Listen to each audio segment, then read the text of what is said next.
हमारे साथ कितनी बार ऐसा होता है कि हम 2 जने या 3 जने बात कर रहे हैं, किसी सीरियस टॉपिक पे बात कर रहे हैं और बात करते करते 1 या 2 जने एकदम से इमोशनली चार्ज हो जाते हैं। मे बी उनकी पिच बहुत हाई हो जाती है या फिर वो रोना शुरू कर देते हैं या फिर लड़ना भी शुरू कर सकते हैं कि भाई आप हमारी सुनते नहीं हैं, आप हमारी मानते नहीं, etcetera etcetera. Hello everyone, I am doctor Parul Singh, your coach for life. और हम आज डिस्कस करेंगे कि अगर कन्वर्सेशन करते वक्त या इमोशनल कन्वर्सेशन करते वक्त कोई भी इंसान इमोशनली चार्ज हो जाए तो उस कन्वर्सेशन को हैंडल कैसे करना है। क्योंकि ये इंस्टेंस आपके फ्रेंड सर्कल में भी आ सकता है, ये इंस्टेंस आपके रिलेशनशिप में भी आ सकता है, ये इंस्टेंस आपके पेरेंटिंग में भी आ सकता है। हो सकता है एज अ पेरेंट आप अपने बच्चे से बात कर रहे हो या फिर आपका बच्चा आपसे बात कर रहा हो और बात करते करते एक दूसरे के साथ इमोशनली हम चार्ज हो जाए। तो सबसे पहले हम ये समझेंगे कि इमोशनली चार्ज होने का मतलब क्या है। इमोशनली चार्ज होने का मतलब ये होता है कि एक इंसान अपनी बात एक्सप्रेस कर रहा है और वो बात एक्सप्रेस करते करते या तो वो इंसान गुस्से में आ जाता है, अपनी पिच हाई कर लेता है, या फिर वो इंसान रोना शुरू कर देता है और इमोशनली हर्ट फील करता है। तो इस केस में जब एक इंसान इमोशनली चार्ज है बात करते करते, तो उस कन्वर्सेशन को सूद आउट कैसे करना है। क्योंकि उस पर्टिकुलर मोमेंट में अगर आप उस इंसान को ज्ञान देंगे बेसिकली, नहीं तुम चुप हो जाओ, नहीं तुम तो एकदम से गुस्सा हो गए, या फिर तुम्हारा तो यही सोचना है, तो उस इंसान को हर्ट फील होगा, उस इंसान को ये लगेगा कि नहीं मेरी बात नहीं सुनी जा रही है। तो फिर करना क्या है। सबसे पहले जो आपको करना है वो आपको दिखाना है पेशेंस टू लिसन। सबसे पहले आप उस इंसान की पूरी बात सुनो, चाहे वो चिल्ला के बोल रहे हैं, चाहे वो रो के बोल रहे हैं। क्योंकि आप टेबल के इस साइड बैठे हैं, that means sitting on this side of the table, आपको एक पेशेंट लिसनर बनना ही पड़ेगा विदाउट नोइंग द फैक्ट कि सामने वाला इंसान चिल्ला रहा है या रो रहा है। क्योंकि जब तक आप उसको सूद आउट नहीं करेंगे इन टर्म्स ऑफ कि हाँ आपको सुनने के लिए कोई है, आप उसको काम डाउन नहीं कर सकते। द मोमेंट सामने वाला पर्सन, हम 2 इंस्टेंस लेते हैं, एक इंस्टेंस लेते हैं चिल्लाने का और एक इंस्टेंस लेते हैं रोने का। द मोमेंट सामने वाले इंसान ने अपनी पिच हाई करी आपको अपनी बात समझाने के लिए, अब वो बात समझाना कुछ भी हो सकता है। आप उसके कोच हो सकते हैं, आप उसके लाइफ कोच हो सकते हैं, आप उसके रिलेशनशिप काउंसलर हो सकते हैं, आप उसके फ्रेंड हो सकते हैं, या फिर A to Z कुछ भी। अब फर्स्ट 2 कैटेगरीज में जहाँ पे आप इसके लाइफ कोच या रिलेशनशिप काउंसलर हो गए, वहाँ पे आपको एक अथॉरिटी है उसको चुप कराने की, in the sense yet I am hearing you. लेकिन अगर आप उसके C से लेके Z तक कोई और रिलेशनशिप में है, be it friend, be it relative, be और समवन एल्स, वहाँ पे आपको अपने लिसनिंग ईयर देने ही पड़ेंगे विदाउट एनी फॉल्ट। कि आपको ये लगेगा यार मेरी क्या गलती है, मेरे ऊपर क्यों चिल्ला रहे हो, या मेरी क्या गलती है, मैंने थोड़ी तुम्हारे को इमोशनली हर्ट करा है जो मेरे आगे रो रहे हो।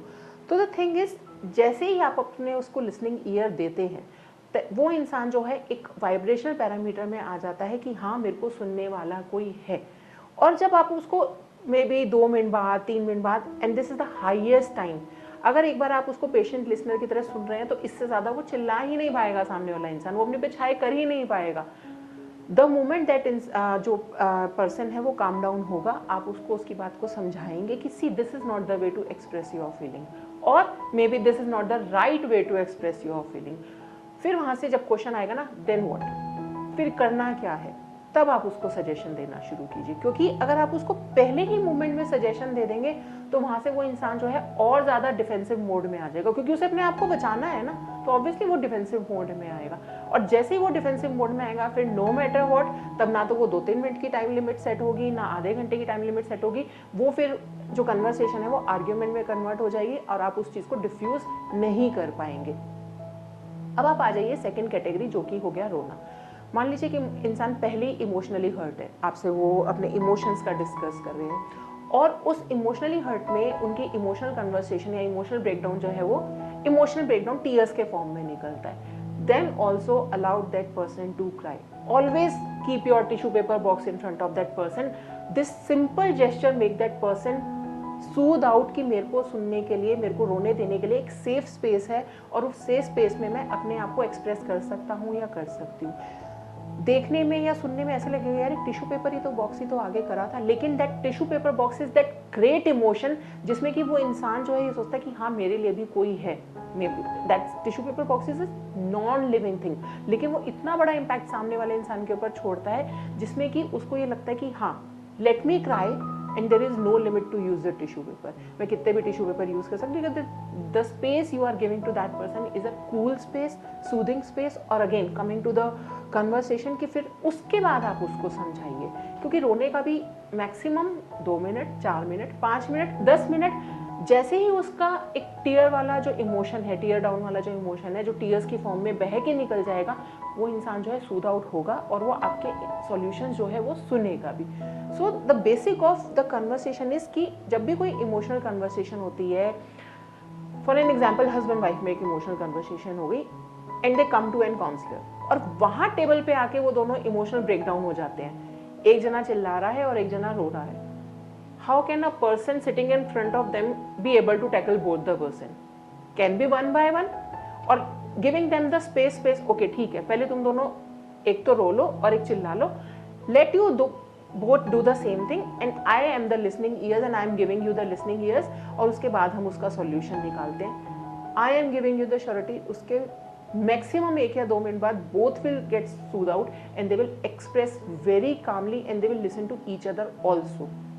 और ये रूल जो है, this is the thumb rule. ये आप अपने बच्चों के साथ भी कर सकते हैं, या अपने स्पाउस के साथ भी कर सकते हैं, या आप अपने बिजनेस पार्टनर के साथ भी कर सकते हैं. And even in your house, any person जिसके साथ आपको कन्वर्सेशन करनी है और वो इमोशनल ब्रेकडाउन में है, आप उनके साथ 1 2 3 का थंब रूल कर सकते हैं. The one thing is, 1 number is listening to, giving the listening ears. Number 2 is giving them the safe space to express themselves. And number 3 is now giving them the suggestions कि करना क्या है. So guys, if you want any help regarding understanding your emotions, क्योंकि emotion is the thing जो जिस चीज़ के साथ हम पैदा हुए हैं, तो अगर कोई आके ये कहता है कि नहीं मेरे अंदर तो emotions नहीं है, that means उन्होंने अपने emotions को है numb किया हुआ है. और कोई आकर ये कहता है कि I am overly emotional, again that means somewhere उनके emotions को है बैलेंस करने की ज़रूरत है. So if you want to have a safe space to understand your emotions, you can connect me on the given number on the screen, and just keep subscribing my YouTube channel, because I keep on updating videos relating to your emotions, relating to your relationships, and how to deal with your relationships.